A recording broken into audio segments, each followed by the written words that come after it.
didn't you? That's because you turned it on mute. Oh.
Breathe.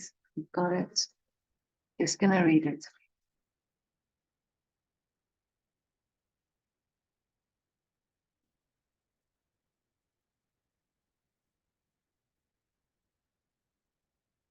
And live. Just getting everybody in.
Good evening to all our esteemed clients and welcome to our last webinar for 2023. As you know, South Africa has managed to feature on the world stage for some highly controversial reasons this year, and BRICS Plus is only warming up.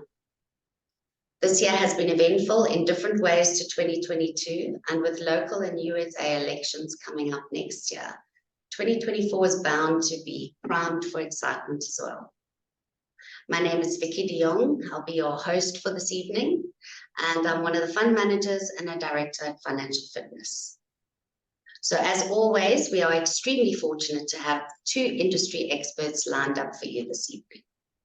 Their insights into the local and international landscapes will give you a calm perspective on what does sometimes seem like chaos.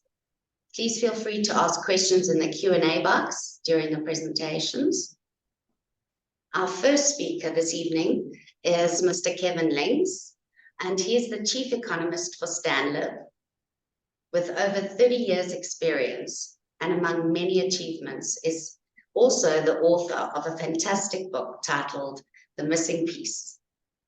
So with the subject of economics being the study of how societies divide and use their resources to produce, distribute, and consume their products and services, we can think of no better person to speak on these principles than Kevin. We are very happy to host you again. Welcome, Kevin. Thanks, Vicky. Evening, everyone. Thanks for the introduction. Vicky, it certainly seems like it's still chaos. I'm not sure where you get the idea of things being calm in some way. Geez, there's a That's lot what going you're here on. for. I'm not sure we're going to live to that expectation.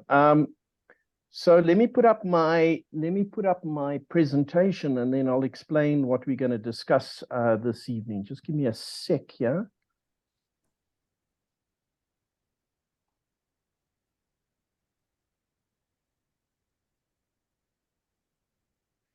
All right, hopefully everybody can see the presentation on the screen.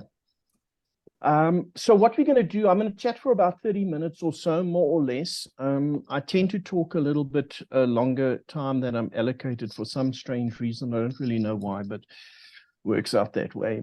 So I'll try and be mindful of time. And we're going to focus on some of the key issues. The key issues, essentially, the US economy. It's always going to be key. Because the US still dictates what happens to financial markets, we spend a huge amount of time unpacking US economic activity, US interest rates, US inflation.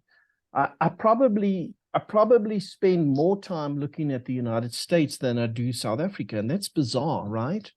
But it's so critical to how financial markets behave, and quite frankly, it's quite critical as to how policy decisions are made, say at the Reserve Bank.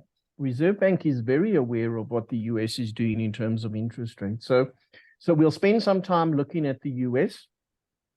In essence, the US is doing well, but they need to get inflation more under control. And that sets up a bit of a dilemma for the United States and for financial markets. So we need to explain that dilemma.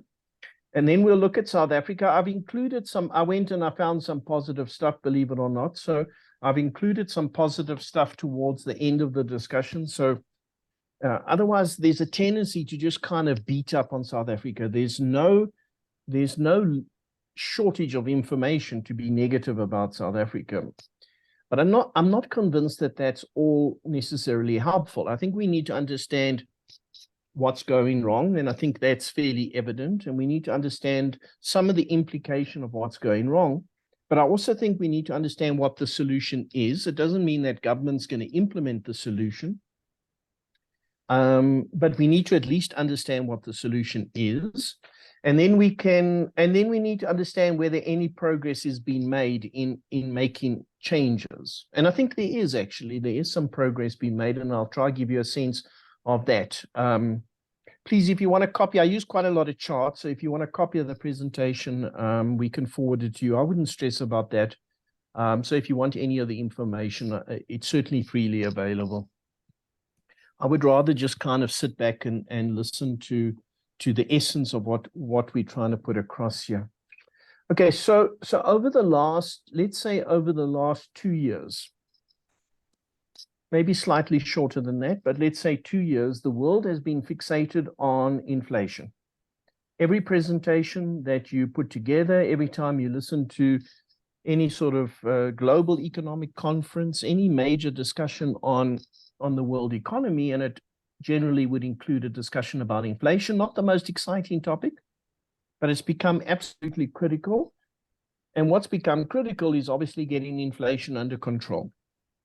Countries can't afford to allow inflation to remain elevated because there is a tendency for inflation everywhere in the world to get out of hand if you don't actively try and control it.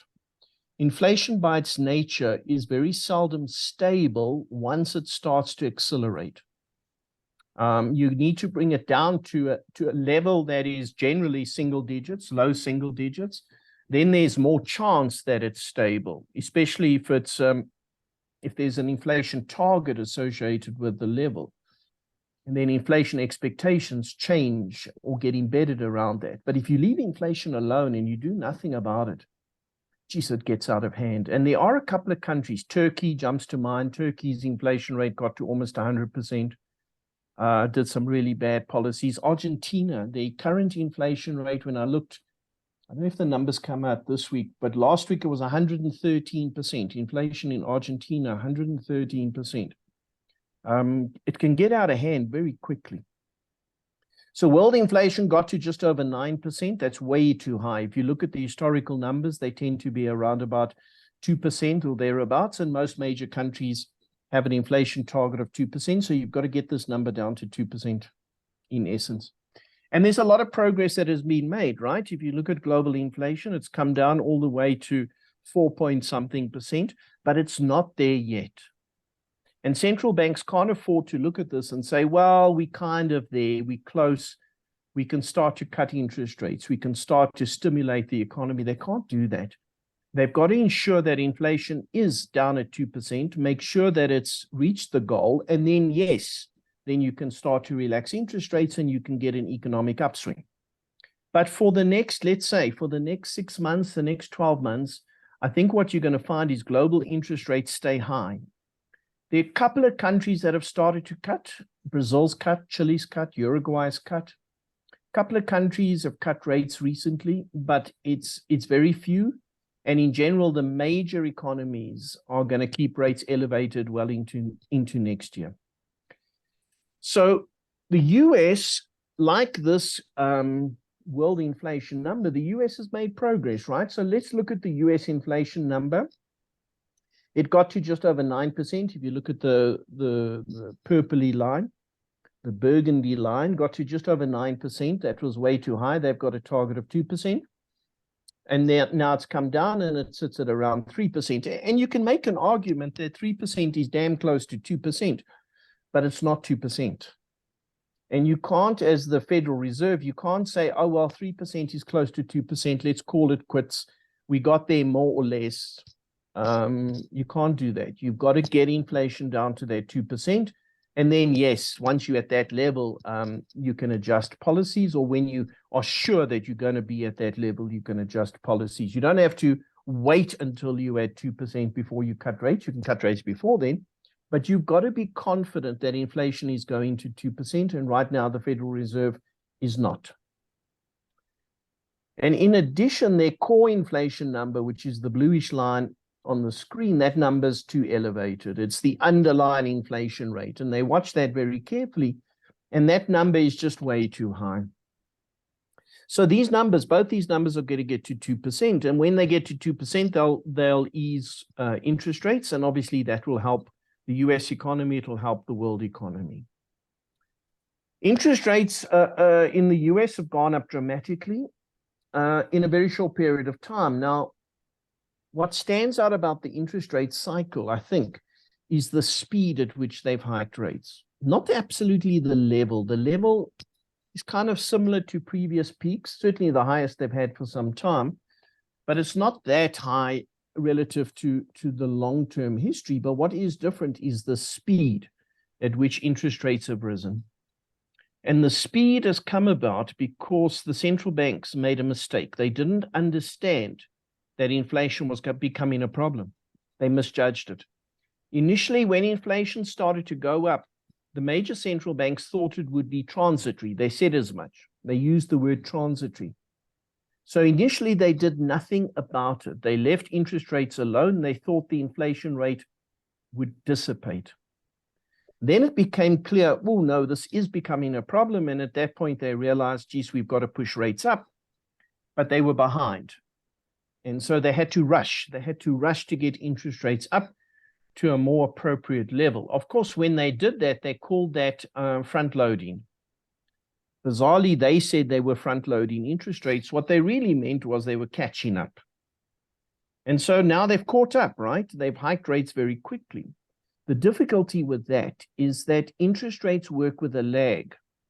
Interest rates, as you hike them, yes, they start to have an effect, but the full effect takes time. It can take a year for interest rates to have their full effect. So if you increase interest rates very quickly, there's not a lot of time to assess what effect the interest rates are going to have. And that's a problem with the US. And so far, the interest rates we think have helped. They've helped to get inflation down, but they haven't done the job yet, right? So as I said, inflation is, if I go to the inflation number, it's not down at 2%. So now, if you're the Federal Reserve, you've got to make a judgment call. And the judgment call is, well, do we need to hike rates more? in order to get the 2% achieved? Or do we think that interest rates are at the right level? We just got to keep them there for longer. And I think the Federal Reserve is trying to make up their mind about it. And I think they'll probably err on the side of saying, look, I think we've done enough. I think interest rates have gone up enough. They're high enough. What we've now got to do is just keep them at this level for a longer time period, and inflation will come down over time. I think that's what's going to happen, which means no further rate hikes, and then rate cuts happening, let's say, the middle of next year. That would be the sort of general outlook for interest rates. And it does suggest that things are going to get tougher, because you're going to get the cumulative effect of interest rates staying higher. We're in a global economic environment that is going to get tougher. It's not going to get easier in the short term. Short term, 6 months. It's going to get tougher, not easier. So what's caused the inflation? What is a problem? What is the kind of key problem? They've had issues like energy, like everybody else. Energy's been a factor. Food prices have been a factor. But the factor that is most prevalent at the moment, and is the key factor holding back inflation falling in the US, is something called shelter inflation. And shelter inflation is a fancy way of saying housing inflation, the cost of renting a house. And that got to 8%, just over 8% earlier this year. That's a massive increase, and it's the single biggest portion of the US inflation calculation. In other words, it matters the most. It's more important than food, more important than all the other individual categories.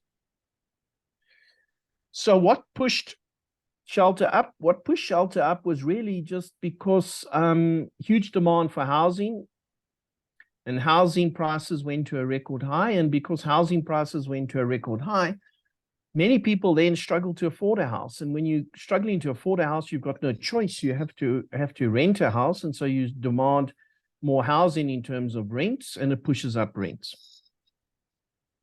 But you've got to get this number down. You've got to get shelter inflation down to pretty much 3% or 2%. You've got to get it down if you want to achieve the inflation target.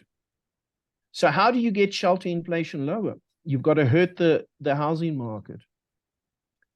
You've got to make it uncomfortable for the housing market. And how do you do that? You've only got one choice. You've got to put up interest rates. That's why you put up interest rates. You're trying to dampen, weaken, soften the housing market. Now, there's a bit of a problem with this data. And the way in which they measure shelter inflation, they measure it with a bit of a lag. It's not something they do on purpose. It just comes about because of the way in which shelter inflation is measured. So I want to show you what that lag looks like, because it's going to become important. And it's a bit technical, and it is boring. I apologize for that, but I think it's important. Before I show you that, I want to show you what does US inflation look like if you took out just the shelter element. If that element was excluded from the calculation, what would US inflation be at the moment? And the answer is it would be 1%. So you can say, well, if it weren't for shelter, if it weren't for this particular number, US inflation would be back to target. In fact, it would be below target, and you would be cutting interest rates. And there's nothing wrong with that as a general thought. Absolutely, right?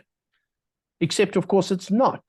Shelter is a big portion. You can't exclude it. It's a big portion of the calculation. And so the Federal Reserve can't say, oh, well, you know, guys, if it wasn't for shelter, the inflation rate would be okay. So we're cutting rates. So don't worry about that shelter bit. They can't do that.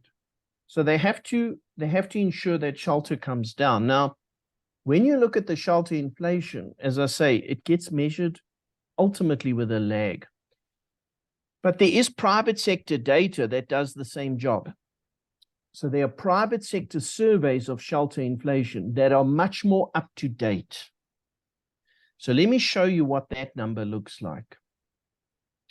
And that number is called the Zillow Index, or what's called the Zillow Observed Rent Index. So what the hell is Zillow? Zillow is a US-based company that rents property. That's pretty much what they do. They're a huge company. They rent properties around the United States. They rent houses, and they record what's happening to rentals all the time. And so that number, they publish that number, and that number is constantly updated, and we're aware of that. But the relationship between what's actually happening in reality versus what's happening in terms of the government measured number, that can be a lag of 10 months. So what does that suggest to us? It suggests to us that if we look at the private sector index, it's already down at 4%. It's not at 7 or 8%. It's already moderated to 4%. Interest rates have started to work, but it's not yet showing up in the official data. So we're confident that over the next, let's call it 10 months, shelter inflation in the US will come down substantially. And we think that will allow the US Federal Reserve to cut interest rates. But again, you can't cut interest rates because the Zillow index is low. You need the total number to come down. And so we're in an awkward phase for the US where inflation's going to appear sticky. It is sticky. It's going to remain a bit elevated. Interest rates will remain elevated. And we hope they make further progress. And as they make progress, they'll get closer to the point of cutting interest rates. So is this the only problem? Is it just shelter? No, it's not the only problem. The other problem which they have to deal with is that wages in the US, salaries are going up too much. They're going up at the moment at 4.5%. Now, recently they were going up at 5%. They've moderated a little bit, 4.5, but 4.5 is too high. And so you've got to get wages to come down, because if wages are still going up 4.5% and you cut interest rates, what's going to happen? It's going to be very easy for inflation to re-emerge, to become a problem quite quickly again, because people have more money and they can accommodate price increases.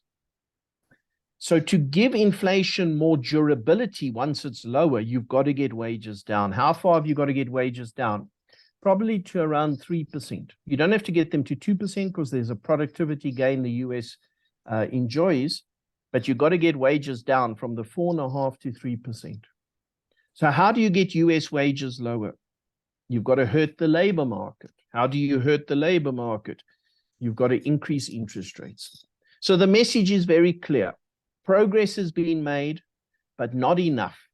You've got to keep interest rates at these levels for quite a lot longer, and then you've got to monitor it and make sure that inflation comes down. And when inflation comes down, then you can cut interest rates and everybody will be happy and we'll be into the next economic upswing. But that could be 9, 12 months away. And in the next 9 or 12 months, we have to invest money. We have to manage portfolios. And it could get tough. And we do expect it's going to remain fairly demanding. And so it's going to be a challenge for investors over the coming months as to what is the impact of keeping interest rates elevated for another 9 months. What does that do? So let me show you quickly, finish off on the US, on how the US economy itself is doing. Now, there's parts of the US economy that have softened dramatically. Those parts relate to production, anything to do with manufacturing. The numbers are weak. In fact, if you look at manufacturing production, it's negative. Year on year, it's going into a recession. That's fully understandable. You've pushed interest rates up, and so you're damaging parts of the economy, and the parts of the economy that are responding the best, if you like, anything to do with production, industrial production. And so you would say from a Federal Reserve point of view, this is job done. You've got this under control. And if you look at employment within manufacturing, it's softened. The number of jobs being added in manufacturing, on the left-hand scale, it's thousands of people. It's dwindled, right? A couple of months where it's negative, a couple of months are positive, but it's a small positive. You can see there's a moderation in activity. That's exactly what the Federal Reserve wants. Job done, industrial production. The problem is industrial production is only a small portion of the US economy, and you've got a big services economy. And that element or parts of the service economy not softening, not responding to interest rates. Wages are going up, employment's going up. And so it doesn't help that a portion of the economy is responding to interest rates. You need the whole damn economy to respond. And so that's become the focus. And I just want to show you what we mean. In particular, It's leisure and hospitality. What is leisure and hospitality? It's basically going on holiday, going to a restaurant. That sector is doing very well, and we think it's a delayed effect from COVID. People wanted to go on holiday, and they're going on holiday irrespective. They're going to Disneyland irrespective. So that element of the US economy is quite vibrant. And we can see it in this number, the number of people using airports on a daily basis in the US. You can see the COVID effect, but look at the number now. It's as high as it's ever been. In fact, the latest number has gone higher. 2.5 million people use the US airport every day. Massive amount, right? No let up, no slowdown. And part of this is business travel, but part of it is leisure. Part of it is people going on holiday. And so it just reflects that portion of the US economy that's vibrant. And there is that quite a large portion that's vibrant. And that's fine, except it doesn't help you to get inflation under control. So interest rates have to stay high until a broader portion of the US economy is weaker.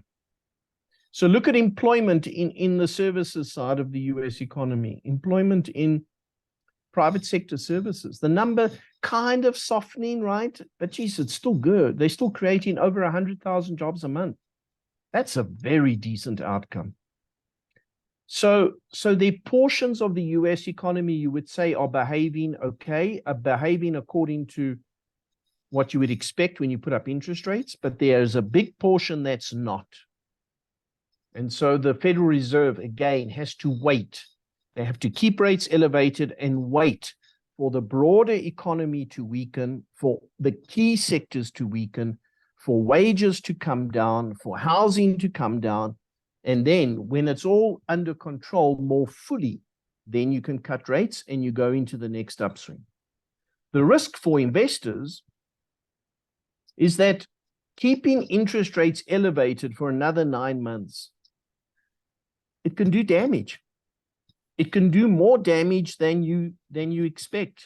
That's the risk. The risk is instead of this general slowdown and nice softening and getting inflation all under control, you can inflict a lot of damage in 9 months by keeping interest rates very elevated. And what happens if the US starts to actively lose jobs? What happens to market performance? Markets are expensive in the US. The equity market's expensive. Potentially it starts to lose value. So there's significant risk. While the general expectation is this should be managed okay, it's not without risk, and it's the risk element that we focused on. So we monitor it every day. The key elements to focus on: the inflation data, the employment data, what's happening to service sector, what's happening to shelter inflation, what's happening to wages, all are critical.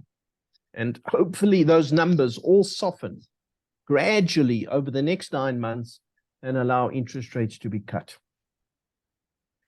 Okay, so let's turn our attention to South Africa. So the way you interpret South Africa kind of depends a little bit on whether you want to be negative or positive. So let me illustrate what I mean. So this is a chart showing formal sector employment in South Africa, just the formal sector, right? Got to 10.3 million people before COVID, 10.3 million people, COVID hit, and we went down to 9.6 million people, formal sector jobs. And then obviously we start to, as the economy opens up post-COVID, we start to add back those jobs and we get to roughly 10 million jobs. And then we essentially go sideways. We create no more jobs. And if you look at it, for the last year and a half, we've created no more jobs. The economy is stagnant. The economy is treading water. So you can interpret this positive or negative. The positive interpretation would be, gee, look at this. The economy is resilient. We've got high interest rates in South Africa. We've got load shedding.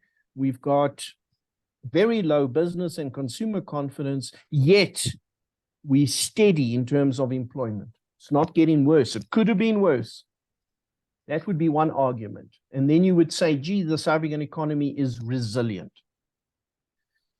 The alternative is geez, this economy hasn't even gone back to 10.3 million jobs, hasn't fully recovered from COVID. 10.3 million jobs was terrible to start with. And therefore, this economy is just dormant, is just stagnant, is not in any way exhibiting any growth. And therefore, situation in South Africa is going to get progressively worse. It really depends on whether you want to paint a more positive or a more negative picture. And that, in a sense, depends on the person telling the story, right? But there's no doubt that when you look at it, this is not good enough. No matter how you want to carve up the data, this is nowhere near good enough. And I want to explain it as we go through the rest of the charts on South Africa's economic performance. South Africa's population grows anywhere between 1.3% and 1.6% a year. Now, what does that mean in terms of numbers of people entering the labor market? It means that every year, 600,000 people, net new, people die, people retire, net new, 600,000 people enter the labor market. 600,000 people, new people, will be looking for a job every year. So if you want to stop the unemployment rate going up, you have to create 600,000 jobs. If you want to stop the social tension rising in the country, you've got to at least create 600,000 jobs. If you want to alleviate poverty, if you want to address income inequality, the wealth divide, as a minimum, you've got to create 600,000 jobs. Absolute minimum. And if you create 600,000 jobs, you're not dealing with the huge number of people unemployed. You're just dealing with new entrants to the labor market. And if you look at this chart, we're nowhere near creating 600,000 jobs a year. Nowhere near that. And that's not sustainable. You can't continue that on. It will end badly. You carry that on year in, year out. Eventually, it will end badly. Difficult to predict when, but it'll end badly. And what does that mean? It probably would mean social dysfunction, social unrest, social uprising, and a huge disgruntlement in the country. Absolutely. The population structure of this country will dictate that that's where we're going to head. So time's not on our side. We can't hang around. We're hanging around with the stagnant economy too long. We've got to create enough space at least for 600,000 jobs. So how fast do you have to grow the economy to create 600,000 jobs a year? How fast? You've got to grow it probably in excess of 4% a year. And then you've got to do that every year for a few years. You can't just do 4% one year. It's fine. No, you've got to do 4% every year for the next 10 years. Then you make a real difference. This year, I'm expecting the economy to grow 0.7%, 0.7. How many jobs are we going to create with 0.7? 0 jobs. 0 jobs. Yet another 600,000 people will enter the labor market. That's the challenge, okay?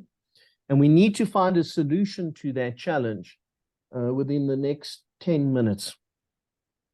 Fortunately, there is a solution. So let me just show you how our economy is performing. I'm going to go through some of the charts quite quickly, but you'll get a sense of it. Some of the sectors, how we're doing. First, mining. This is the volume of mining. How much stuff we mine, how many tons, if you like. The whole of mining production. How would you describe mining if you see that chart? Would you say this is a growth industry? This is a stagnant industry? My view is this is an industry in decline. Look at the last couple of years, production's gone down. The mines have made very good money. They've paid lots of tax revenue. Commodity prices were elevated. China helped us out, if you like.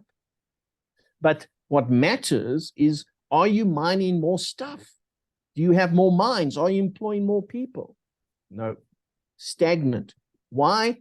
Struggling with port capacity, struggling with railway capacity, struggling with electricity capacity. So the mining industry, if you were generous, stagnant. Have a look at retail sales, shopping. Have a look at shopping in the last 3 years. How would you describe shopping? You would say stagnant. Is there any growth there? This is in real terms. How much we shopping? It's just moving sideways. Yes, you could say it's resilient. At least we're still shopping. but it's not growing, right? And so it's not a vibrant sector. We've got lots of shopping malls, we've got great shopping infrastructure, but this as a sector is struggling to gain momentum. How about manufacturing? Manufacturing, how would you describe manufacturing? Stagnant, going sideways. In fact, manufacturing is still below where it was before COVID. It's below where it was before the global financial crisis in 2008. And those are the key sectors. Those are the types of industries that we need to be more vibrant to be successful. And they're all stagnant or in decline. On top of that, South Africa's become a consumption economy. Let me illustrate. Look at retail sales versus manufacturing. Let's put manufacturing and shopping on the same chart. Let's see which one we like to do the most in South Africa. What you might notice is that we like shopping, we don't like producing stuff. So manufacturing goes sideways to down. Mining, retail, shopping went up a bit, now it's stagnant. But the outperformance by retail is impressive. That's why we got all these great shopping centers. But what is the problem with this chart? The problem is the gap between the top line, retail sales, and the bottom line, manufacturing. That's imports. You've got to import. As that gap opens up, you're not making the stuff locally. So where are we getting the stuff from? China.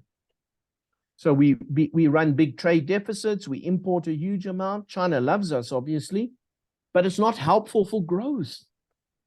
We go shopping, but we buy imported stuff. And then lastly, have a look at South African manufacturing versus the average manufacturing in emerging markets. Not the best, eh? I'm not going to pick the best manufacturing in emerging markets. Look at South African manufacturing against the average. And then you'll see whether we're competitive or not. The top line's emerging market. Look at their performance. Average. That's the average. Massive outperformance. And what does that tell us? We're uncompetitive. Why are we uncompetitive? Lots of issues, right? How can you be competitive? Railway system, port system, electricity system, education. There's a whole range of things go into whether or not you can be competitive, right? And so this economy is stagnating. And that would be fine if you're Europe. If your population was net declining every year, but it's not. We've got a high growth population. Therefore, we've got to grow faster to absorb these people. And we're not. We're just not absorbing people into our market. It's terrible. And so you see the social tension, the unemployment, the inequality. All of that's going to get worse until we can grow this economy faster. Now, let me just quickly chat about electricity, then I need to give you the solution of how you do this. Doesn't mean we're going to do it, but I need to give you the solution. So the electricity thing is obviously a major problem. I need to explain, though, that there is some improvement that we think will come about. So there are a lot of acronyms in the energy space. Every industry has its own acronyms, and the energy and the electricity space, geez, they went and got a lot. And they're very confusing. But the one that I focus on a lot is the energy availability factor, the EAF. Now, it's a fancy term, right? You've got to create fancy terms. Energy availability factor, what does that mean? It simply means what portion, what percentage of Eskom is working. And you would like it to be 100%, but it's never going to be 100%. The target is 75%. It's been above target if you go back many years. We did have a time when 80% of Eskom was working. 80% of the power stations were working. But systematically over time, for a whole myriad of reasons, less and less of Eskom is working. And so the energy availability factor falls. And as soon as it falls below 60%, 65%, you start to have load shedding. Meaningful load shedding. And when it falls to 50 odd, 51, 52, that's when you have stage 6 load shedding. And right now it's back down at the 52%, hence we got stage 6 load shedding. So in the beginning of this year, It was terrible. It improved a little bit through the middle of the year, but it's worse again. And the average for the year is 54%. Nowhere near good enough. The number has to be above 60%, 65%, and you can eliminate load shedding. So on the basis of this chart, that doesn't look likely anytime soon, right? And that's a major issue. Now, do I think that we're going to be able to eliminate load shedding? Yes, and I need to explain why. Let me just flick over these three charts. I'll come back to them. The first is there are two key reasons. There are a whole lot of power units that are out, that are not working, that are busy being fixed. And those power units should be operational by the end of, all of them, operational by the end of next year, not this year. Some will be this year, next year. Koeberg should be fully operational end of next year. 970 megawatts additional power relative to what there is now. Medupi Unit 4 should be fixed August next year, 2,000 megawatts. Kusile Units 1, 2, and 3 that are broken should be fixed by the end of this year. The minister said on Christmas Day they'll be fixed. Kusile Unit 4 hasn't been finished, built yet. It should be finished April next year. So if those units that's planned at this stage, if these units can be fixed and added back to the grid, it'll push the energy availability factor well over 60%. End of next year. In addition, because the government deregulated the energy space and allowed the private sector to invest in energy, private sector has announced a huge number of projects, and in the first 7 months this year, an additional 3,200 megawatts of additional projects announced in rooftop solar. This isn't household rooftop solar. This is business rooftop solar or business solar plants. And more is going to be added. And 3,000 megawatts is huge, right? Every 1,000 megawatts is one stage of load shedding. So if this is built, which I think it will be, it's already been built. Let's assume that over the next year, let's assume the next year this is built. And let's assume by the end of next year, this is done. These units come back. By the end of next year, no load shedding. Now, we presented that to the Minister of Electricity a couple of weeks ago, Minister of Dr. Ramagopa, Minister of Electricity. And he said our estimates are too pessimistic. He's hopeful that it could come about sooner. And if it happens to coincide with the elections next year, that's a happy coincidence, he says. So I think the energy space is going to get better. It's terrible right now. I think it's going to remain terrible for the rest of the year. There's a significant increase in planned maintenance. There's some unplanned maintenance. And so I think the load shedding we experience is going to remain for the rest of the year. But I think systematically during the course of next year, which is a long way away, right? End of next year, we can eliminate load shedding. So what is the route to success? Let's finish off with that. What is the road to success in South Africa? It's a very simple thing, but geez, it's difficult to implement. The road to success is as follows. There's a tendency in South Africa to focus on government must grow the economy. And government says that, right? The problem with that idea is that government has no more money. Government used to have money. When Trevor Manuel was Minister of Finance and he left 2008, government debt was 23% of GDP. Government had lots of money. 2008. In fact, in 2008, the government could spend money on anything. They just had to decide what. They had the money. They could borrow the money. No problem. Nobody would have questioned it. And so when Zuma took over and they'd moved Trevor Manuel out into planning and eventually out of government, the government started to spend the money. They just spent it on the wrong stuff, a lot of the wrong stuff. And government debt went up from 23% of GDP and it's now over 70%. And the minister's saying for the next 3 years, he's going to be disciplined. And what does discipline look like? Government debt stays high at over 70% of GDP. The interest cost of servicing that debt, well in excess of 20% of total tax revenue goes on the interest cost. Interest cost alone. This is government being disciplined. This includes no money for the next 3 years on infrastructure. The SOEs don't have money for infrastructure. Their balance sheets are bankrupt. Government does not have the money to grow this economy in the next 3, 5, 10 years. It just does not have the money. So who has the money? Who's got money? There's only one place that has money, and that happens to be the South African corporate sector. They're the only portion of the US, of the South African economy that has money. How do I know they've got money? The first thing is look at their debt.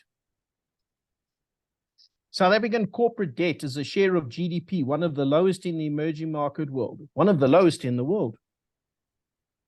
So our South African corporates are not highly indebted. Now, bizarrely, this number of South African corporate debt includes Eskom debt, includes Transnet debt, the post office debt, because the way it's calculated internationally, those places are corporates. They just happen to be government-owned enterprises. So they get included in this data. You take away those debt levels, South African corporate debt even lower. In addition, South African corporates have a lot of money in the bank. How much money do they have in the bank? 1.1 trillion rand. In the name of a South African company sitting in a South African bank doing what? Absolutely nothing. They keep this money on deposit, short-dated deposit. They earn very little. And if you speak to South African corporates about this money and you say, what do you want the money for? They say, just in case. Just in case what? No, I don't know, just in case. South African corporates are conservative. They have low levels of debt. They're skilled at what they do. But they're sitting on their hands and they are treading water. They're observing, but they're not investing. So what is the only solution? If you want to grow the economy, you need a balance sheet. If you want to get vibrancy, somebody's got to invest. Government can't be it. SOEs can't be it. The foreigners aren't going to simply arrive here miraculously and invest. So who are the only people that can invest in South Africa and make a difference? South African corporates. They're the only balance sheet. So what is the route? Private-public partnerships. Government partners with the business, uses business balance sheet to direct balance sheets to unlock infrastructure spending to get this economy going. Do I think it'll work? Hell yes. How do I know it will work? Look at the energy space. Once government deregulated the energy space, look at how many, I'm going to go back here. Look at how many projects the private sector announced within a short period of time for energy. What did government do? All it did was it deregulated the energy sector. Said to the private sector, you want to invest in energy, you can. And the private sector said, thank you very much. We know the private sector wants to invest in the railway system. We know it wants to invest in the port system. They are trying to privatize the port. They've got now a Philippines company managing Pier 2 Harbor, Durban, but we need more. Private business wants to get involved in water, sanitation. So all it requires is that government recognizes that the private sector can make a difference and steps away and gives the private sector room. It deregulates and allows the private sector to get involved. You do that, South Africa changes. You won't recognize the country within a couple of years. Literally, I'm not exaggerating. Private sector will invest. This money hasn't left. This money, if you go back to the 1.1 trillion, right? This money is sitting in South Africa. It's not in a foreign bank account. What's the limitation? The limitation is that for some reason, the politicians want to hold on. They want to be at the center. It's ideological. It's got to do with the power of Marxist thinking. But if you're at the center and you want to control the whole lot, you want to control all the airlines, all the SOEs, but you don't have a balance sheet, then you stagnate. If you step away and you allow the private sector to get involved, the economy will grow. We keep urging government to do that. I think they're listening. I think they understood.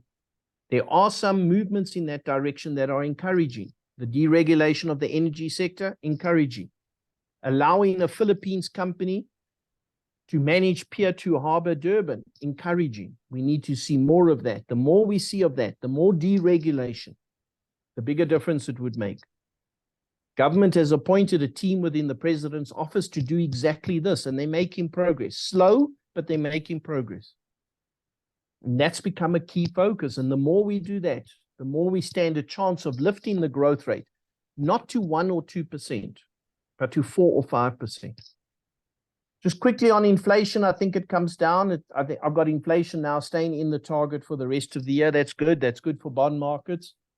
So interest rates in South Africa, I don't think have to go up further. I think they can go sideways and then down. So I think that's reasonable news. Obviously, we've got to watch this petrol price hikes, but hopefully we can absorb that. And then I think the economy will gain a bit of momentum. 1.6, 2.2. Where does that growth come from? A lot of it comes from stopping load shedding. If you stop load shedding, you add back 1%, 1.5% growth to the economy quite quickly.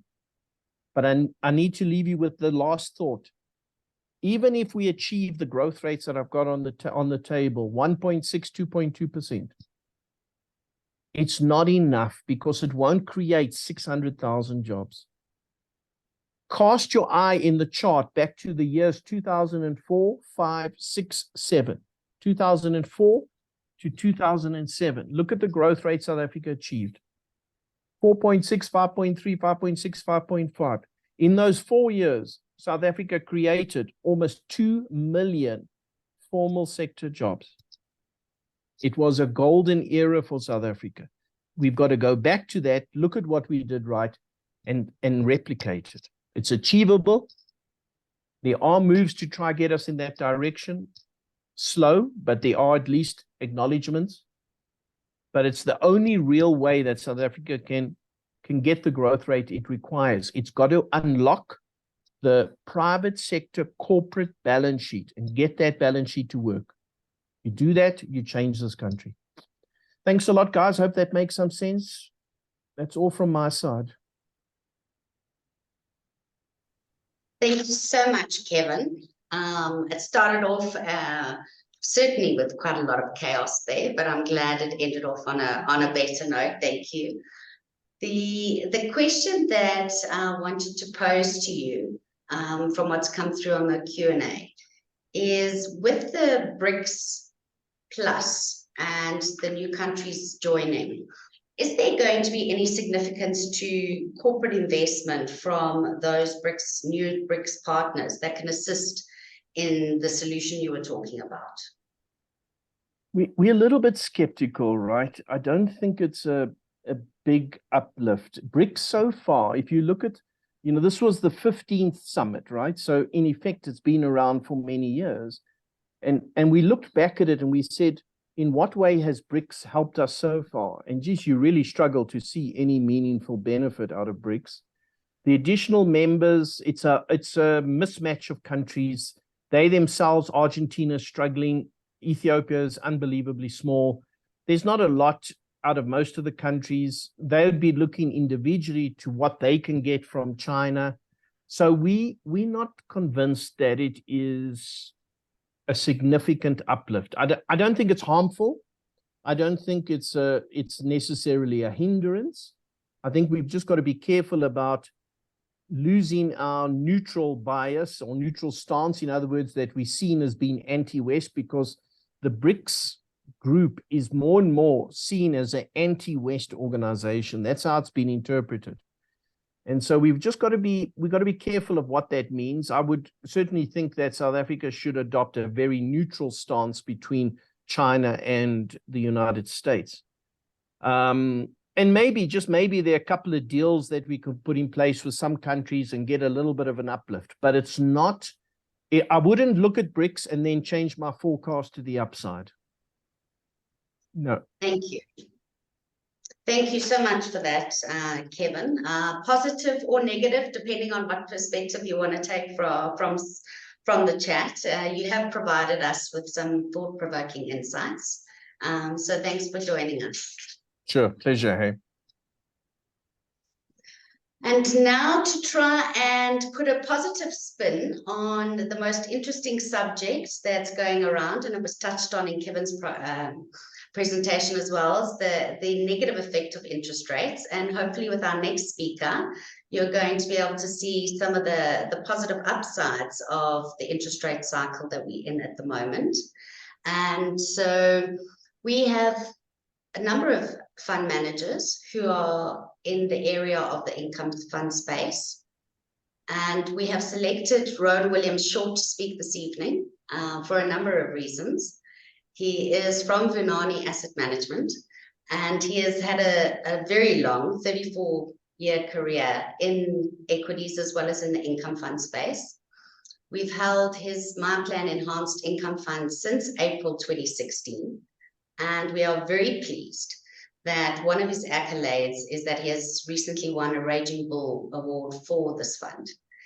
He was ranked number 1 out of 108 funds in his sector, which is no small feat because you actually have to have a consistent best returns for a 3-year period in the peer group for the sector. So we are pleased that having Rowan with us this evening, he can get to explain some of the complicated systems and of the portfolio construction in this space. And hopefully there'll be some light with high interest rates and a positive spin on it. So I hope he provides you with the same peace of mind that we have. And welcome, Rowan. Thank you very much, Vicky. Well, good evening, everybody. Thank you, Financial Fitness, for your support. You're one of the earlier larger investors in the fund. The fund has now grown substantially. I'm not going to try to compete with Kevin on the outlook. The situation is exactly as he describes, but I'm going to try to leave you feeling a little bit better because we've been able to manage perfectly good returns throughout this grim period, and hopefully that will continue. In fact, I genuinely believe the outlook for this type of fund is improving in line with Kevin's forecasts. So I'll just position the fund for you. What kind of fund is it? It's a conservative fund. I should say the team at Financial Fitness spent a lot of time having a look at the fund before investing, so they know it well. And I now want to share with you some of what they see in the fund. Bonds are inherently more opaque, exotic, different, difficult, more difficult than equities. So I'm going to, I hope I don't end up patronizing anybody, but I'm going to just run through some very, very basic issues about bonds as opposed to shares and equities, bust a couple of myths, and then finish off with some facts about the fund, the MyPlan Enhanced Income Fund. If there's any confusion, MyPlan is the management company. Vunani, we don't have our own management company, and they appoint managers, and I've been the appointed manager since this fund opened on 31st of March 2012, so 11 and a half years, more or less. What kind of fund is it? It's multi-asset, but it's income focused, so it's largely fairly conservative money market, NCDs, short-dated bonds, floating rate notes. These things I'll explain in a moment. It has a benchmark, again, a little bit more complicated than benchmarks you may be familiar with, like the All-Share or the SWIX. But effectively, the benchmark is a blend of assets from 0 to 1 year. That is a benchmark that, like all benchmarks, has no trading costs and so on. So it starts off as a little bit difficult to beat, but we challenge ourselves even more, and we attempt to beat that by 1.1 times. For anybody who is invested via a pension fund, it is also Regulation 28 compliant. Vicky was kind enough to say that each of the past 3 years, either myself or the fund has picked up some nice awards. Those can be a curse, I must tell you, by the way. But we'll leave that there unless there's questions on it. Indulge me, this is the fundamental or foundation, if you like, of all investment theory. On the bottom axis, so as you move left to right, these assets become more risky. As you move bottom to top, so they return more. This is the most true and certain thing about asset management or investments in the long run. If you require more return, you must bear more risk. I'm afraid there's no free lunch. The only people trying to tell you anything different are scammers trying to sell you illegal stuff. So bottom left, we have CPI inflation. So the returns on the vertical or y-axis are already after inflation. So by definition, CPI then is zero. And as we move through the risk spectrum, we get to equities.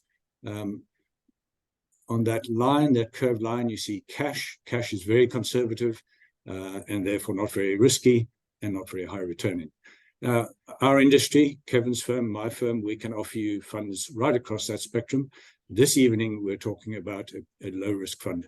But the bubble, I've deliberately made it quite big because it's a nice sector of all unit trusts in South Africa called the South African multi-asset. So although it's predominantly these low-risk things, I am allowed a little bit of equities and I'm allowed a little bit of offshore. Finally, if I may say that South Africa is the perfect, and sorry, this is not a schematic wannabe like you might have seen a textbook. This is actual hard data for South Africa over the past 34 years, which coincidentally spans my career. But there's a reason for starting in 1989 in that the bond market in South Africa changed to something unrecognizable, much, much, much better than what it was before 1989. The big flop, as you can see, has been gold coins. So I don't want to insult anybody holding Krugerrands, but they have been a disaster, as risky as equities, but returning much less, barely as much as cash. There's one asset even worse in there, by the way, and that is gold shares, which have barely beaten inflation. It's true what you see on this chart. Over that whole period, South African equities have been very close, in fact, to global equities, notwithstanding the past few years, which have been very different. There's a different way to look at this. On the left, we have global equities in the black box. So what these show in the boxes are the majority of outcomes over all these years for 12-month returns. But the extremities show the worst notched up over 12 months at the bottom or the best over 12 months. Some of you ever did maybe Stats 101 will know this as a box and whisker plot. My point is that if you look at global equities, 3 occasions the returns have been worse than 40% down. South African listed property even worse. Gold isn't really put it in there for comparison. My point is that this fund focuses on the assets to the right-hand side, where the spread of returns is more dependable, even if their returns are a little lower. That's what this fund is all about. Some bond basics, as I mentioned. When we invest in a bond, if I buy a government bond or a Bidvest bond, or I'm effectively lending to that entity. As Kevin showed, government has had to increase its amount of borrowing substantially as a percentage of GDP since 2008. It is scary at 70%. Luckily, every country in the world shot up during lockdown. And countries with much lower interest rates can get away with much worse debt to GDP ratios. America and the UK are both well over 100%. Japan's over 300%. But for our economy, 70% is already, as high as we should be going. It would be lovely to get that further down. This may surprise you. Everybody can easily discuss over a share in Pick and Pay or a share in Standard Bank or a share in Anglo Gold. But the bond markets worldwide are in fact much, much bigger than the equity markets. However, they trade in typically minimum of $1 million of that country's currency. So it's really it falls into the field of us professional investors. They're not readily available in the retail market. Government bonds trade in vastly higher number than equities. Any one of the major government bonds in South Africa will trade more than any share in South Africa every day by multiples. Now, although I'm going to describe some characteristics, just like equities, bonds values do change by the minute. Today was a good day for South African bonds. Yesterday was a terrible day for South African bonds, and so on. And we'll discuss that in a minute. They react to news, mostly the sort of news that Kevin has discussed earlier this evening. In South Africa, we have now fewer than 300 listed shares and well over 2,000 listed bonds. Let me put that into context for you. When I started in this industry 34 years ago, there were 750 listed shares. More than 50 of those were gold mines alone, and there were only about 25 bonds. So the equity market has shrunk and shrunk and shrunk, and the bond market has grown massively and is one of the most sophisticated bond markets in the world. It's the 4th most liquid in the world, And in some ways, it is more liquid, more sophisticated than the American government bond market. I know this is a fact because I've been going to America every 6 weeks for the past 11 years to set exams for them. And we've been able to teach them some things where we're advanced. So Kevin did mention the massive corporate balance sheets. It's a shame that that they've come late to the party, but unlike the old days where it was just government and SOCs that borrowed in bond market, meaning that people like me lending to them had limited opportunities, we now have a bewildering array of opportunities. And we also have different seniority and different instruments. Worldwide, governments are the biggest by far, much bigger than corporates, especially disproportionately large borrowing in countries like Italy. So if I could just tongue-in-cheek for you quickly, the MSCI, which is the most famous world equity index, even if you've got distortions, like I agree with Kevin completely, the American equity market has been dragged along by just 10 shares over the past year on some eye-watering valuations. It absolutely reminds me of 1999 when the TMT bubble burst. This time it's an AI bubble. But at least if you have a large weight in the MSCI Global Equity Index, it's probably because you've done something right over the years. Anglo-American is much bigger than CLICS for a good reason. In the bond market, it's the other way around. The more indebted you are, the bigger the weight in the index.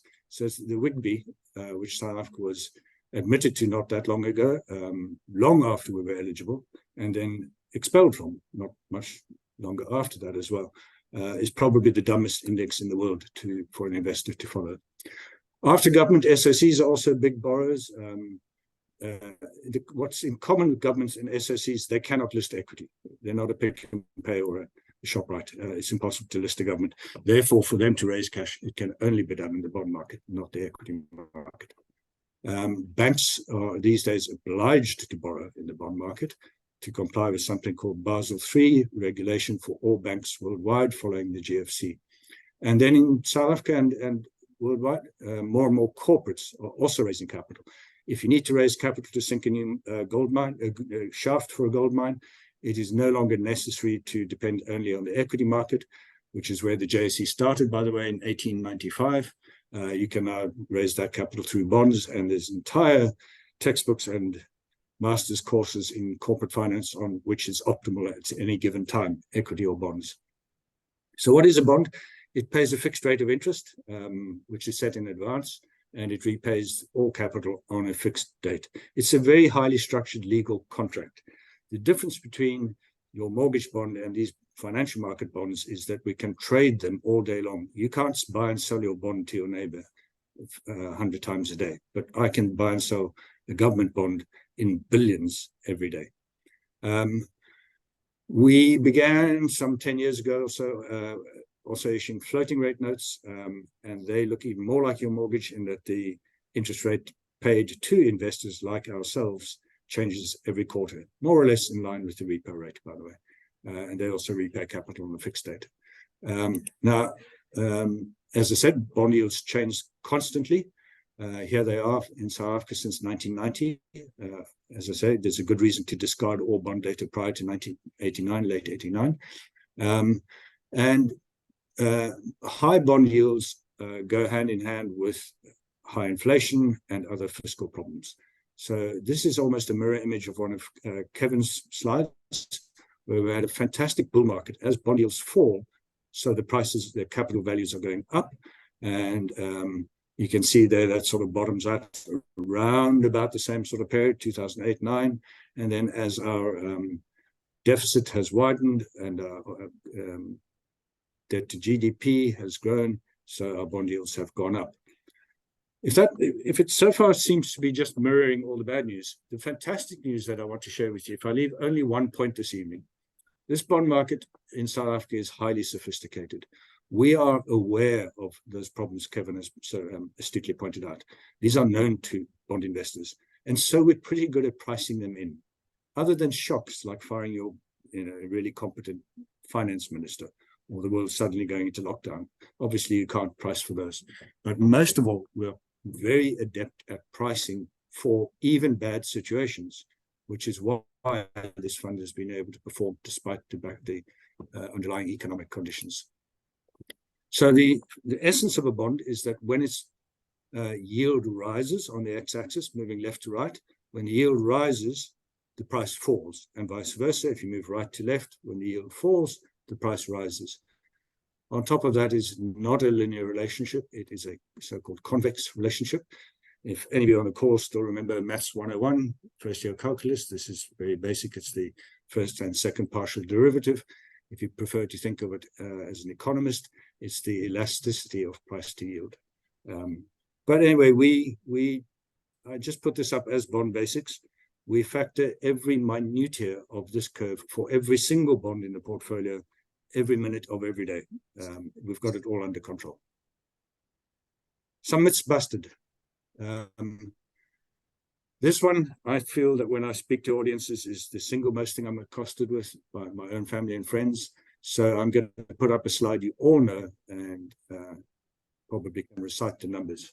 On the left in blue, we have the dollar-rand exchange rate, and on the right axis in red, we have the pound or sterling rand exchange rate. And it's a pretty terrifying looking chart. The dollar over this millennium, so now I'm starting 31st of December 99. I have my reasons for that. The dollar has gone from 6 to 19, and the pound rand exchange rate has gone from about 10 to 24. So that sounds horrific. And it makes you immediately think, how will I ever do another overseas trip? So I'm going to express this slightly differently for you in the next little while. And it comes back to the point I've been trying to make. The markets are quite good at anticipating bad news. So what is that chart actually showing? It is an exact representation of you having some dollar or pound bills at the turn of the millennium, midnight, December 1999, and you stuff those bills into your pillow slip or under your mattress. And today, the chart does go to August, despite the line, goes to last night, in fact. Today, you pull them out and you find that you're able to buy far fewer dollars or pounds because you left either dollars or pounds or rand notes under your mattress. Now, there are still some primitive economies where people do that. Elderly Japanese people still do it with terrible memories of World War II and so on. But I'm pretty sure nobody on this call keeps notes of any currency under their mattress. More realistically, you put it in the bank. So let's just run through this. Instead of putting it under the mattress, you kept your cash in a bank. Keep it really, really simple because we don't want to conflate this story I'm going to tell with imagining you bought Tesla shares or Naspers shares or anything. We keep it really simple. You just keep it in a bank. You don't go to Financial Fitness for better advice or anything. You just put it in the bank. And for argument's sake, 3 months fixed deposit, the easiest thing to do. Just walk into a bank, speak to the teller, and open a 3-month fixed deposit. So scenario one, you start with $100. Again, 31st of December, 1999. I picked that date because it's as good as any other. It's this millennium, and because it damages my argument. So nobody can accuse me of cherry picking. You kept it in a South African bank. So you took your $100, converted into rand at the beginning, popped it into, say, Kevin's bank, Standard Bank, and you keep it in rand, but you measure it in dollars every month. Or the other alternative was to do what I'm afraid a lot of scaremongers in South Africa do, especially those with products to sell you, offshore products. They frighten you with that first chart, and they tell you, you must be mad. Keep it in an American bank, and then by definition, it is already measured in US dollars. Let's take another one. Just take the two currencies that South Africans tend to be most familiar with. You started with £100, same thing. You took your £100, converted it into what at the time would have been, say, about 1,000 rand, and you just left it in the South African bank all this time until this month, August 2023, but you measure it in pounds. Theoretically, each measurement point, you're taking it out and seeing how many pounds you have by having rands in the South African bank all the time. And we'll compare that to had you kept it in a British bank. So you started with £100, simply left it in a British bank and measured in pounds each month. And maybe the results will surprise you. Starting with the US dollars, you can see it's 100, and the vertical axis says the value of US dollars of a starting investment of $100. And the $100 held in a bank in New York or Chicago is now just shy of $150. Had you put it in a South African bank, as I mentioned, your timing would have been pretty horrible. And for the first while, you lost a lot of money in dollars. But now, today, take it back out of Standard Bank or Absa or Nedbank or First National Bank, and you can buy more dollars today than if you had put it in an American bank. Likewise with the pound, you start with £100, left at Barclays Bank or HSBC or Lloyd's, that is now something like £170. But had you left it in one of our 4 local banks, you also got off to a pretty bad start by the end of 2001. But today, withdraw your rands and you can buy substantially more pounds with those rands than you could have if you had left it there. Can I just clarify? I'm not making a single forecast here. I'm stating a factual representation of the past 23 years, where we've all been really had it thumped into our heads that this rand is a disastrous currency. Well, it's only a disastrous currency if you left it under your mattress. So the interest rates differentials have more than compensated for the simple nominal exchange rate fall. And that is what financial markets are all about. We understand the difficulties and we're pretty good at pricing for them. I mentioned the WGBI, which is the World Government Bond Index. It is the bond equivalent of the MSCI World Equity Index.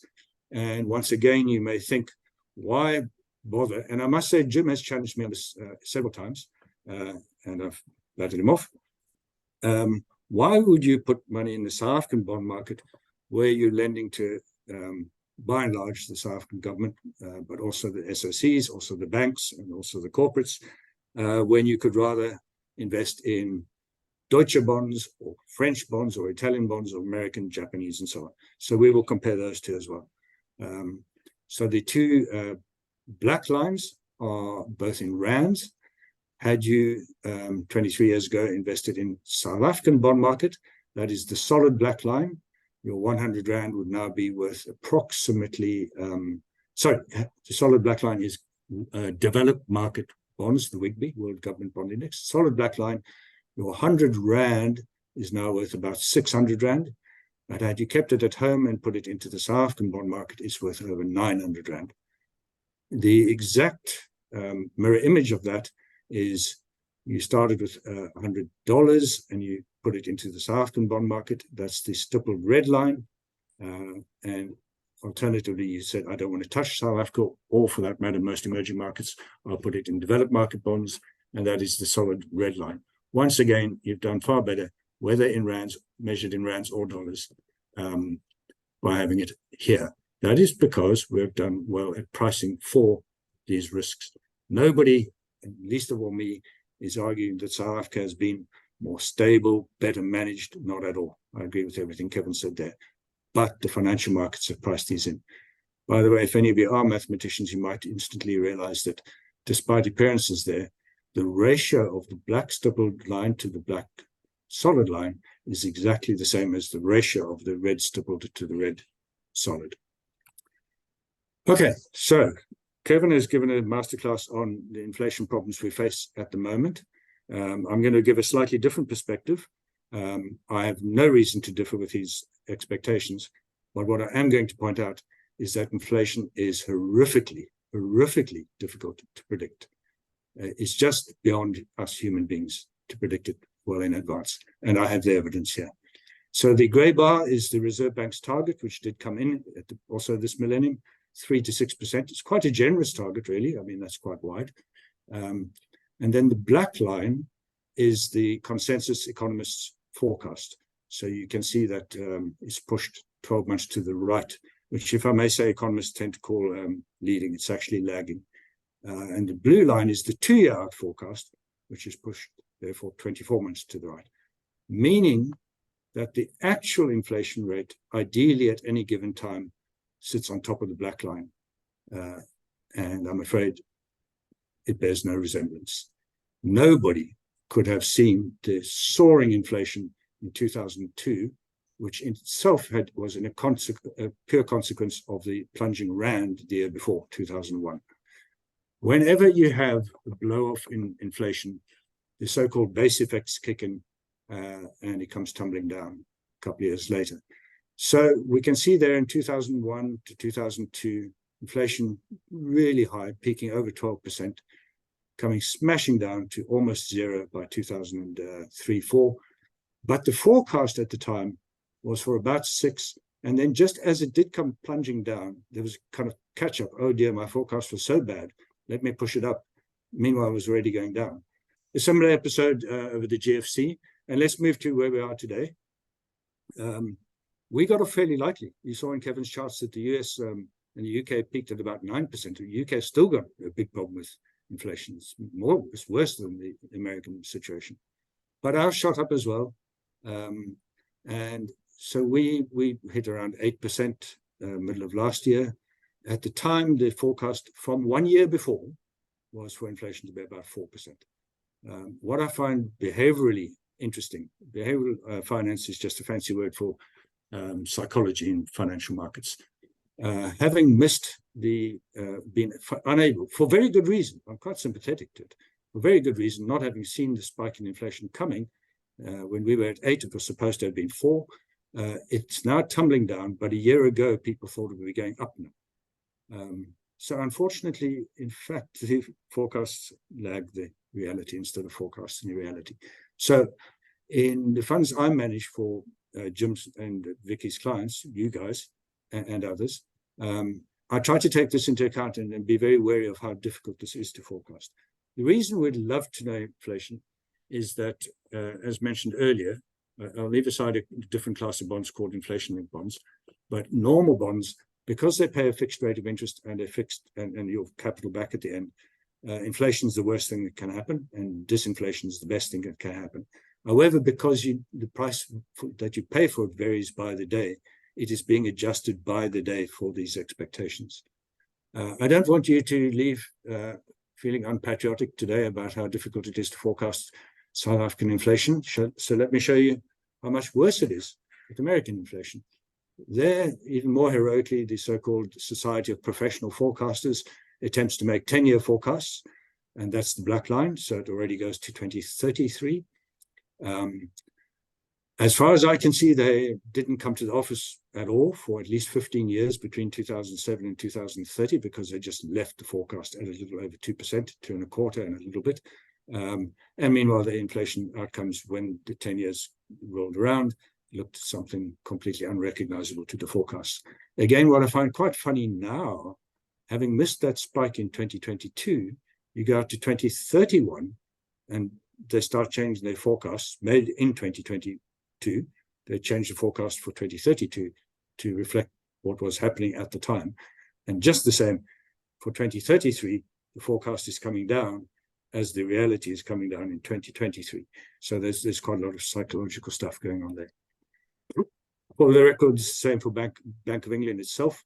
The magenta, so the black is actual inflation, starting from the bottom, the pink or magenta line. The Bank of England really did believe that inflation would behave itself at 2%. The worse and worse and worse it got, going towards recent times in black.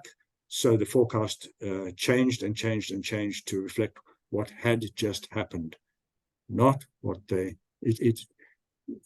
starting point of the forecast had been so bad. So the pink line had to move all the way to the green line to reflect reality. Inevitably, because the Bank of England, like the Fed that Kevin discussed at length, or the South African Reserve Bank, they see their job to have 2% or lower. So obviously their forecast says we will get it there, notwithstanding the abject failures that they've had over the past couple of years.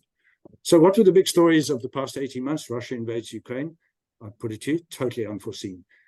Developed market inflation soars to a 4-decade high, totally unforeseen.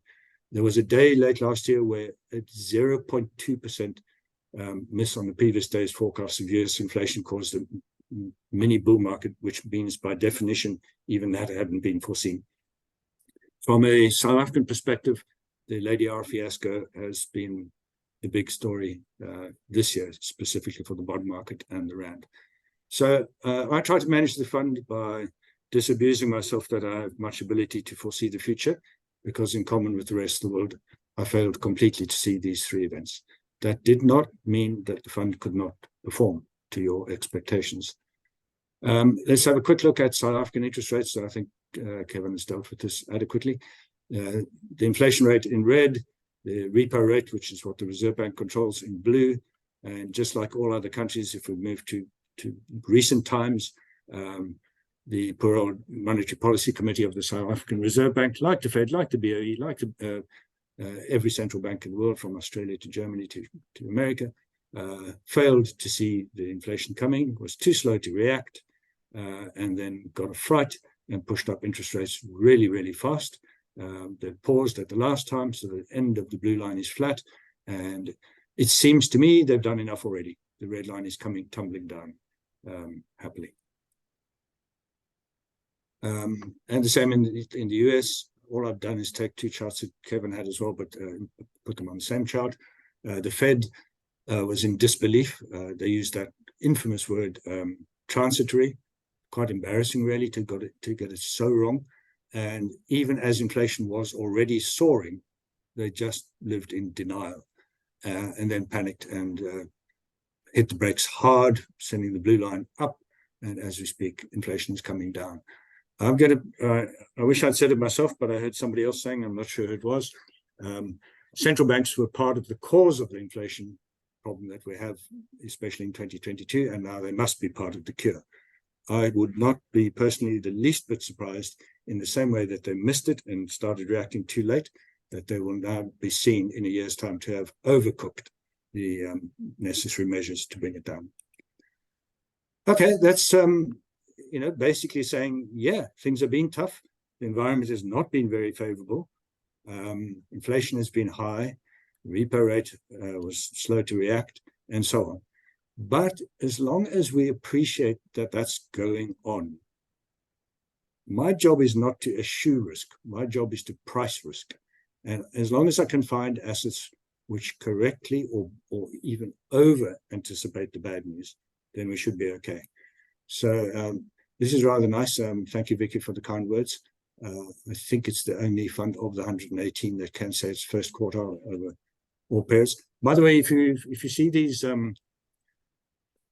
horse race charts, they're actually very simplistic. They don't say much about what's going on. So I don't like them, but marketing people make me put them up.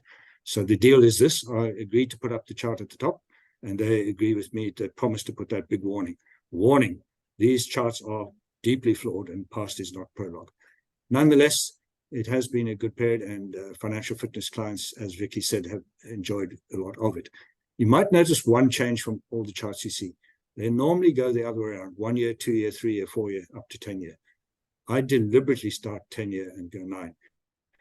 Reason being, we in South Africa and most of the West read left to right. The number at the left is statistically overwhelmingly more important than the number on the right. 1 year is, sure, it's nice to be first quartile there too, but it's quite close to meaningless. So the fund is done rather nicely. But there's nothing I can do about that, though. There's 117 other funds, and you or Financial Fitness can hold me responsible for what I do in the fund, but I cannot be responsible for what the other 117 do. If they go mad and get lucky, good luck to them. Most of the time that I see some of the other competitors doing wild things, and they come first for a month, and then inevitably somewhere near last the next month.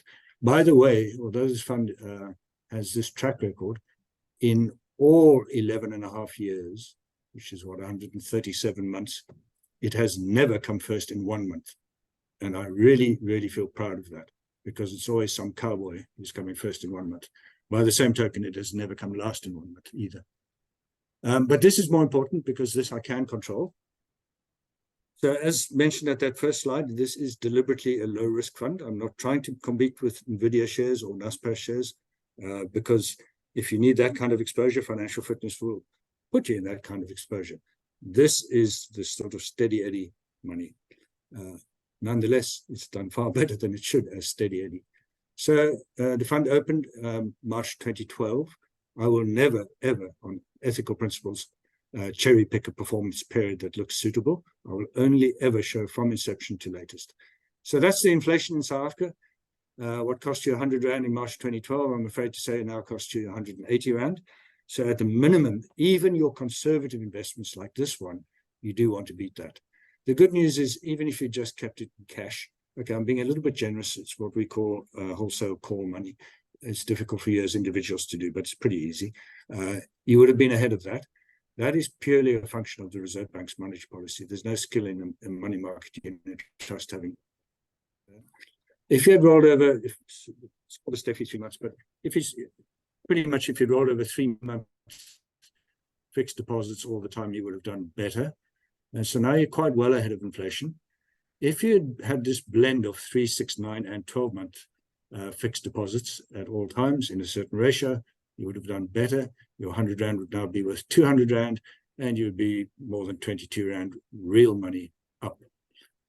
If we arbitrarily multiply that by 1.1 and say, hey, come on, Rowan, we pay you a fee, do better than just the blend of different fixed deposits, then you get to about 217 or so. And I'm pleased to say that net of the most expensive class, if you turned up by yourself to the offices of my plan, not my offices of Vunani, and you said, I'd like to put 100 Rand in this fund, they unfortunately would charge you what's called the retail fee. I assure you that Jim and Vicky, on your behalves, negotiate hard with the admin people at my plan, so you do not pay that fee. And so finally, there is my own performance in this fund, net of fees. Once again, this is not about boasting. It's to say the environment has not been great. You saw that since 2008, 2009, South Africa's debt to GDP up and up and up. And this isn't really conducive to funds performing well, unless financial markets, first and foremost, are good at discounting how grim the situation is. And on top of that, I can choose between assets which are cheaper rather than those which are expensive. Slightly complex chart here, which I'm quite proud of. I encountered it while teaching in America a few years ago. I brought it to South Africa. I'm told by consultants and wealth managers, nobody else is using it. I believe the reason is, in particular for equity funds, it's quite embarrassing actually. But anybody who remembers before we had SatNav, you could go to a petrol station, buy a map book of South Africa, and clearly the distance from Johannesburg to Durban is exactly the same as the distance from Durban to Johannesburg. So you didn't need a square, you just needed a triangle. Well, this is what this is doing. So if we go to the bottom left, in the first year of the fund, I'm ending August now because August is the latest month as I'm presenting to you. From August 2012 to August 2013, we beat that benchmark by 2.55. If you go to the top right, in the latest year, from August last year to August just finished a few days ago, by 2.49. The highlighted yellows are rolling 3 years because they tend to be popular with people picking funds. And if you go to the top left, over almost the whole life of the fund, it's 2.78% per annum beating the benchmark. This is not why I do it. I do it because my internet connection is unstable. I don't know if it's mine or one of the other presenters. I hope the audience can still hear. In any case, I'm just about finished. So it's just had that one oopsie back in August 2014, actually, the ending period there. So it's not to say this will continue in the future. I have no way. I'll keep trying. But it's to say that the performance didn't come from one good year in the recent past. It's kind of been pretty steady throughout. Some quick stats. It's done 9.17% a year. Volatility, if you're not familiar with the number, let me help you calibrate. The formula is very easy. Statisticians will know it as annualized standard deviation. But bonds have a volatility of around about 10% a year. Equities around about 20%. So this is 1/10 the volatility of equities at about 2%. As mentioned, outperformed benchmark. To my absolute surprise, I didn't think a low-risk fund could do this, but I've been helped by the South African Reserve Bank's, which is an excellent institution, by the way, monetary policy, and then, of course, the stock picking that I do. It's returned nearly 4% real, which it's not supposed to do for such a low risk fund. I won't rattle through all the numbers, but they are satisfactory to me. I look for trouble in the fund. I don't look for things going well. I don't learn much about investment science when things are going well. I learn from blemishes. So I want to just draw your attention to the third last row. Forget about benchmark. Just did the fund go up or down? 94% of all months it has gone up. I actually want to draw your attention to the other side. That does mean that there's been 6% of months have been negative. Ladies and gents on the call, this is not a money market fund where that number would be 100%. So it is prone occasionally, like the start of lockdown, like the firing of Minister Nene. These kind of things are not good for the fund. But for an equity fund, that number might be nearer 50%. So it does remain a conservative fund. But please understand it is not a money market fund. So it can have little dents. The reward for that is it performs much, much, much better than any money market fund could possibly. And so do most of my competitors in that space. And just for fun, another surprise, we put equities there from the same period, from when the fund opened till a few days ago, in blue. As you can see, they're all over the show. Sure, they do the best, as you would expect over a period of more than 10 years. But amazingly, the fund is done about the same as equities, but a whole lot smoother. It's beaten bonds in green, it's beaten cash in yellow, and it's beaten inflation in black. So in summary, it's not a fund going off on misadventures. It does what I put right at the front. It is a conservative low-risk fund. It's engineered that way. I calculate a myriad risk metrics live all the time. We watch it, we monitor it. I'm inherently nervous of problems, so I dampen my enthusiasm for investment ideas, contain them to just modest positions. The fund is very well diversified, much, much better than putting money with one bank, for example. In my career, Nedbank has been bankrupt twice, by the way. It doesn't abuse its classification. I'm sorry to say, but unit trusts all over the world do. Probably 40% are deliberately misclassified by their own managers. And in this space, I can tell you there are some, I can't name them, but this one is not. I think it's delivered on the promise. Just so you know, I mean, this is a low benchmark, but for the record, every single day, from day one until today, I'm with you in the fund. So if there's problems, I feel the problems with you. And to finish off, I'd really like to thank FinFit or Financial Fitness for the long-term support of the fund. Between us all, we've now run over by about only 2 or 3 minutes, which is pretty good going by investment manager standards, because we love our work and we tend to talk too much. But all questions welcome. Thank you, Rowan. And we know that you can keep going on forever because you know your subject so well. And with a bond market that has over 2,000 possible purchases, I'm not surprised you have a lot to talk about. So thank you for, I think you've answered all the questions that did come through onto the Q&A. So with us running out of time, there won't be any further questions. But please feel free, if there are any questions, you're welcome to let us know. And we are going to be sending you Rowan and Kevin's slides tomorrow morning. They'll be emailed to you by Colleen. So thank you so much for your time, Rowan. As always, you like to put everything succinctly and give us quite a lot of information. So that's all we have for tonight, folks. The local economy has numerous challenges, as has been pointed out. The global economy is not as robust as we might have hoped, and 2024 is going to be lining up to be thrilling, let's hope. The end of load shedding coming at the end of the year, possibility of increased jobs. Things might turn out to look rosier than expected. So, but thankfully during this time, we have very smart people working on the best possible places to store and build your wealth, which is why one of the reasons why we're taking advantage of the high interest rates with Rowan's fund at the moment in our portfolios. And thanks again to the speakers and to the team at Financial Fitness who've put this webinar together tonight. With the spring weather bringing the summer even sooner this year, myself and the Financial Fitness team wish you a stay safe, happy, and financially fit. Remember, we are always contactable if you have any questions. Good night.